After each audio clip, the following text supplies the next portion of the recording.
Well, good morning, good morning, good morning, everyone. This is Dr. Herbert Harris coming to you from Wilmington, North Carolina, that is full of snow and cold and something that we are not accustomed to in any way. I see that people are joining us on Instagram and on YouTube. And of course, we have our Success Mastermind team, our mastermind group of learners and teachers and coaches and people who are seeking to transform their lives in powerful and meaningful ways. Today's message is Success Mentorship Class number 361.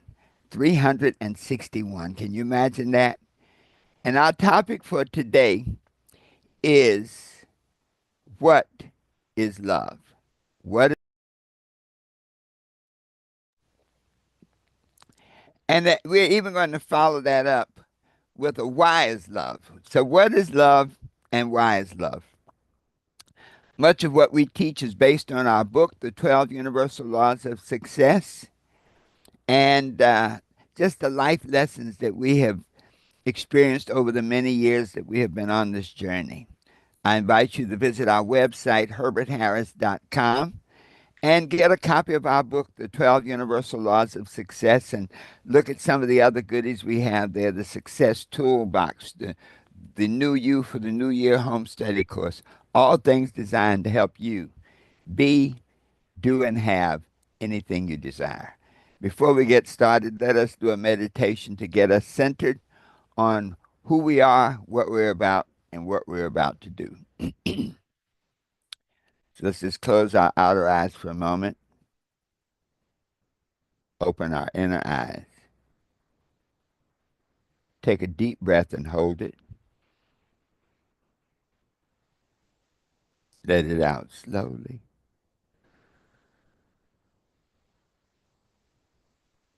Take a deep breath and hold it. Let it out slowly.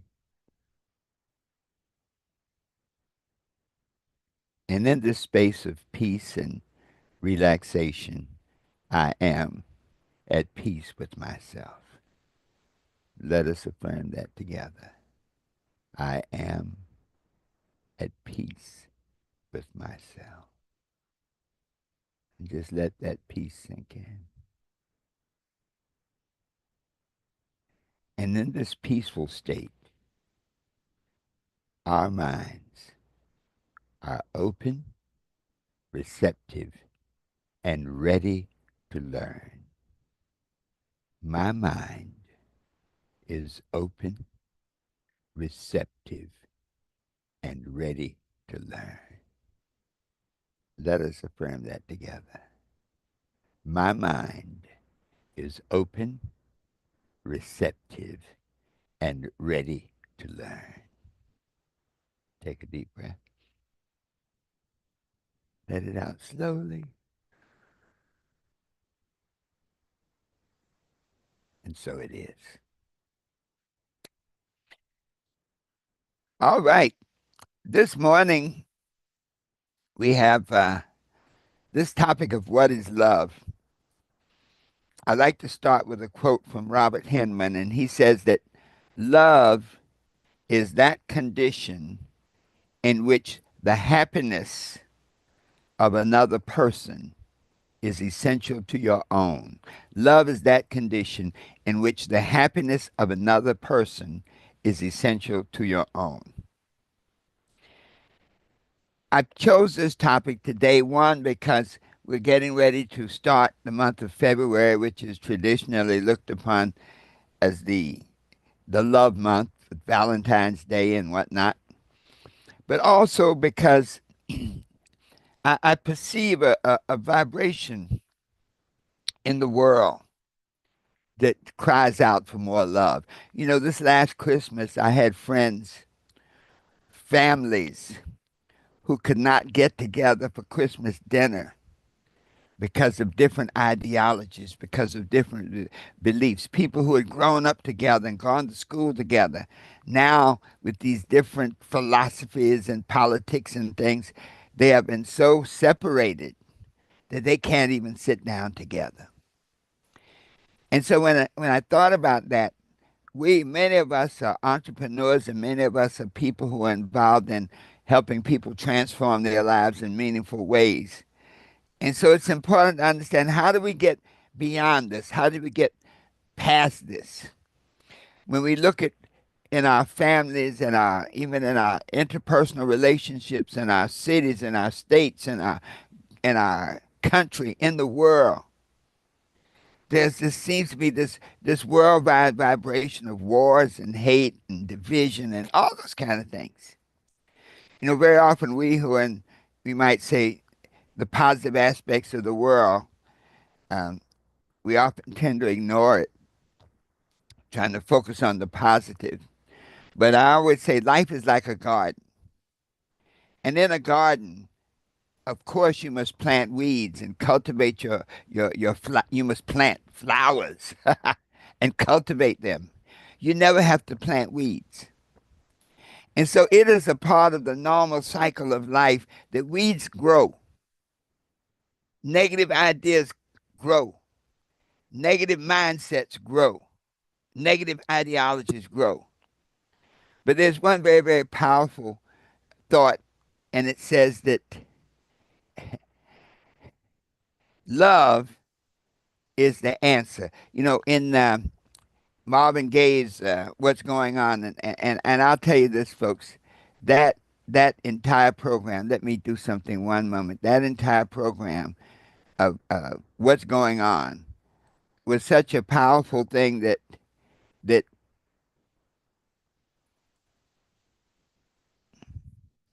was such a powerful thing that it literally transformed the world. And one of the things it says that uh, only love can combat hate.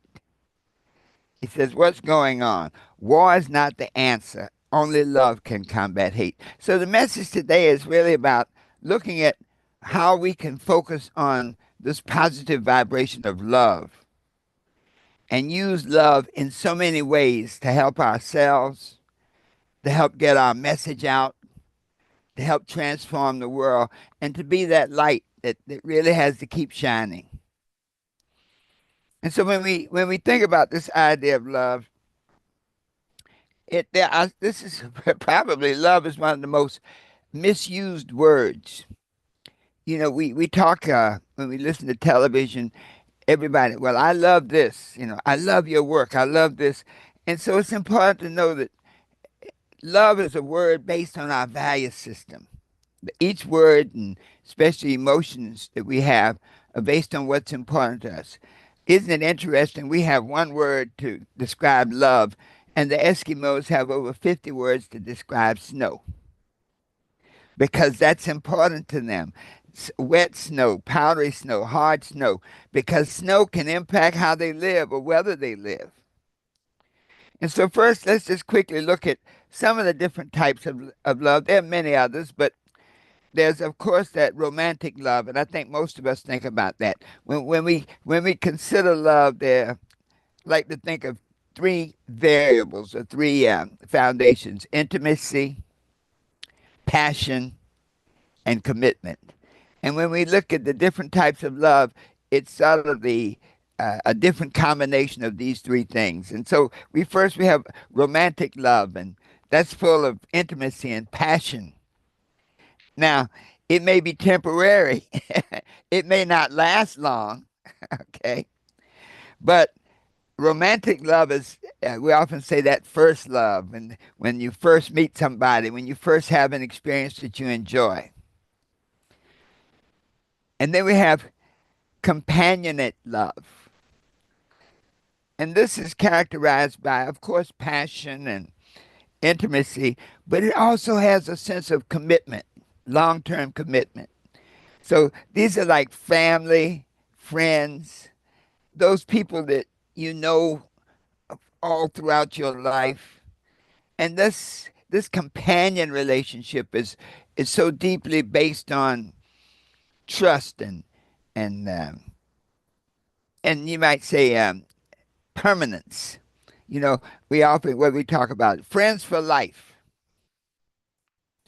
then we have the consummate love, and this is really that kind of love that has all the things. It has intimacy, it has passion, but it also has commitment. This is like a marriage, and when people make a commitment to be together, you know, for the rest of their lives, as they say, uh, be together until death do us part.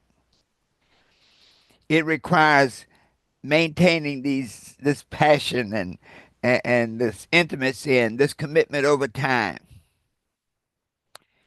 And then, of course, we have self love. We're going to talk more about that this morning.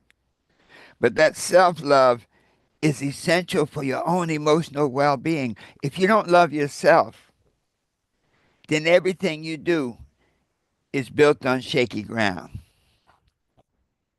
Self love involves acceptance of who you are and the importance of taking care of your physical needs, taking care of the things that you need to take care of to maintain good health. Without self love, it's hard to really have a relationship with other people. And then we finally have unconditional love. You know, being a caregiver, um, in my life, I did not really understand unconditional love until I had the opportunity to take care of my aunt for 17 years. And that unconditional love knows no boundaries, no conditions. And it's like a parent's love, a caregiver's love.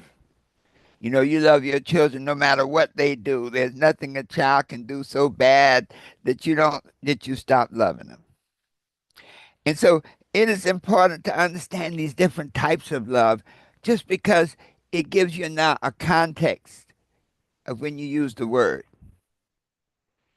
So now we're clear on the types of love. Let's look more now at, we might say, the forms of love, the levels of love. And it is in these levels of love that it becomes very, very important of how we are you able to use love to create the world that we live in and to change our world into better stuff, more powerful stuff, stuff that we want to look at. The first level of love is the level of love with the Creator, God, whatever name you relate to it, but love with the Creator. And this idea of love with the Creator is a powerful one because it's saying not just who you are, but whose you are. One of the spiritual principles says that man, and man often interpreted as mind, was created in the image of the Creator, in the image of God. And so, therefore, man has certain capacities that other things don't have. For example, basically, everybody's born good. You know, children of any variety, they come into the world with a clean slate. And so, everything that evolves from that is basically learned behavior. And so, man, well, you know, I have squirrels in the yard. And my squirrels understand they get along fine. They get the acorns, they run around. We have birds. Basically, every creation on the planet operates in the nature of its own good. For example, man is the only creature that kills for sport. All the other animals, all the other creatures, whatever they do, it's because it's necessary for their survival. Man is the only one that kills for sport. So it lets us know that man has a very, very special capacity just by virtue of being created, of being alive. And so when we start talking about this word love, to have that relationship with the Creator where you embody all the attributes of the Creator, but you also embody, we might say, the positive aspects of the creation, the good, the great. And so this idea of love of source says, who are your people? When you're in the South, they often ask you, who are your people? Who's your family? And based on that, they determine how to interact with you. That's the Jones family, the Smith. They're always good people. They're hard workers. You can trust what they say. And so this first order of love says that I am related. I am the product of an all knowing, all powerful God, and that I am put here for a good purpose. In other words, God does not create junk. And this is not a religious talk. This is I call it spiritual, practical spirituality. That each of us is born for a specific reason, a purpose. And so when we know whose we are, that gives us the context of saying now the second level of love is the love of yourself, to know who you are. And so if your basic assumption, ground zero, says, I come from a good family, you know, when we look at the prodigal son, we often talk about that allegory, and where the prodigal son had gotten his possessions and gone off into the far country, wasted all of his money, and ended up in the pig pens of life. And when you're in the pig pens of life, it's not pleasant. And when the prodigal son was in the suffering, he said to himself, in my father's house there's food enough and more. And so this is saying now that wherever condition you're in right now does not define you because you come from a good source. And he said something very interesting. He said, I will arise and go to my father. And so this now says that this love of source now can help you clarify that love of self, knowing who you come from. And knowing now not only who you come from, that you're here for a reason, for a purpose. You didn't just drop out of the sky. That just the fact that you're alive and breathing, you have an important purpose. The next level of love is love of other people. And see, this is so profound because each level of love builds on the one before. It's challenging to love other people if you don't love yourself. And so this thought of loving other people now requires that you first love yourself. That if you don't know who you are, then the world will define you. If you're not clear on who you are, then they will let other people define you. You know, many of us live our lives based on somebody else's expectations and definition of who they think we should be. So this idea of knowing who you are now gives you the capacity to interact with another human being now, looking at this balance between you and them. That there's a commonality between each of you. You know, when they say namaskar, it's very interesting. You know, it's like, I honor the place in you where we are one, is a loose translation that we all are human beings and come from a certain specific place. But when we look at this idea of love for other people, it's something that we really have to delve into because many times people will be in a relationship not out of love and kinship, but out of fear of being alone. And people have to accept the love when you have an interaction between people, between you and another person. Then each person has a different capacity for love based on their consciousness. Stephen Schottky said, we accept the love we think we deserve. I'll say that again. We accept the love we think we deserve. And so, therefore, if we, building on this paradigm, we come from a good source, we're good people. And so, when we interact with any people, any other person, it's going to be on the basis of goodness and kindness and patience. So this idea of how you interact with another person is powerful because it now impacts how you can live your life. The way you interact with another person tells you you may or may not have access to some of the powerful tools, such as the mastermind principle, where you can get together with another person and magnify and multiply your skills, your abilities, your impact. And then finally, that fourth level of love is the love with things. That there's an interesting spiritual principle that says, "Seek first the kingdom, and all these things will be added unto you." And so, things have a subordinate value to consciousness. We often think of people who win the lottery. We say most people would love to have millions of dollars, and it will take care of everything in their lives, and it will make everything all right. So many lottery winners get millions of dollars but don't have the consciousness that's commensurate or that's congruent with having millions of dollars.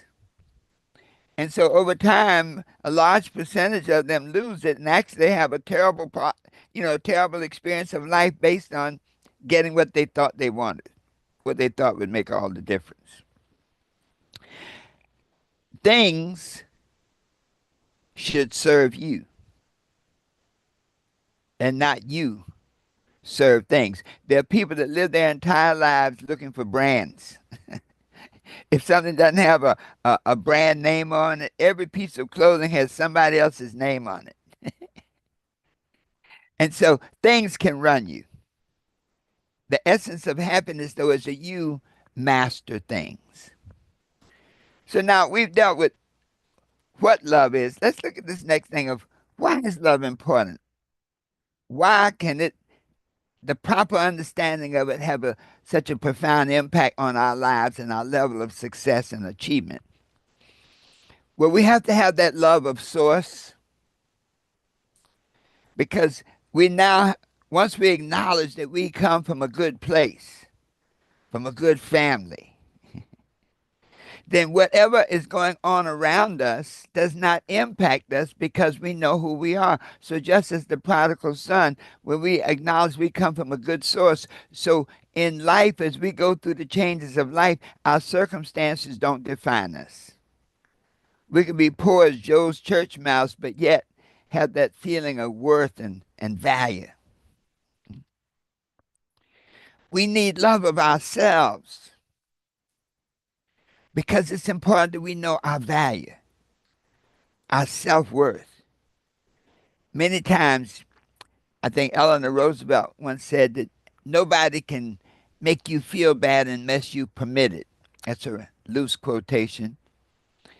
But when you love yourself and you value yourself and you see your self-worth, then you have the ability now to define boundaries. Because the world treats you basically the way you permit it to treat you. Many people have an issue with that sometimes and like, man, this is terrible. I don't believe that I'm permitting the world. That's just the way the world is.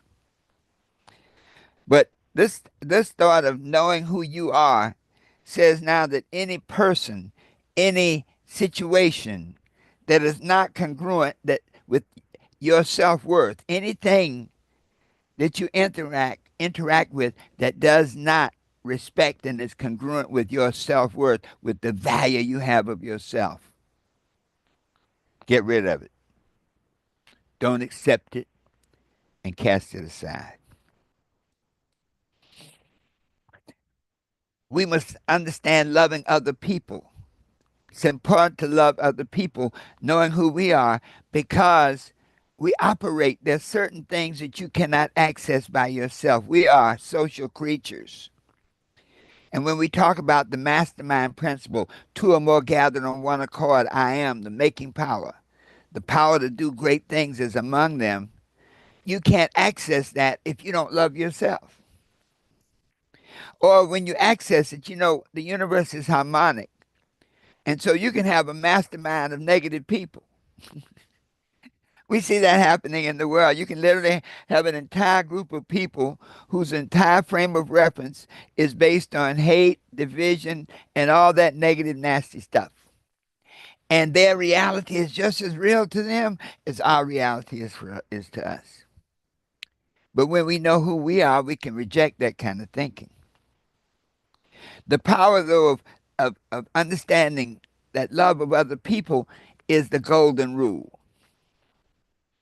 The golden rule says, do unto others as you would have them do unto you. So if you value your life, you value yourself, then you would not do something to somebody else that devalues or undervalues them, that harms them.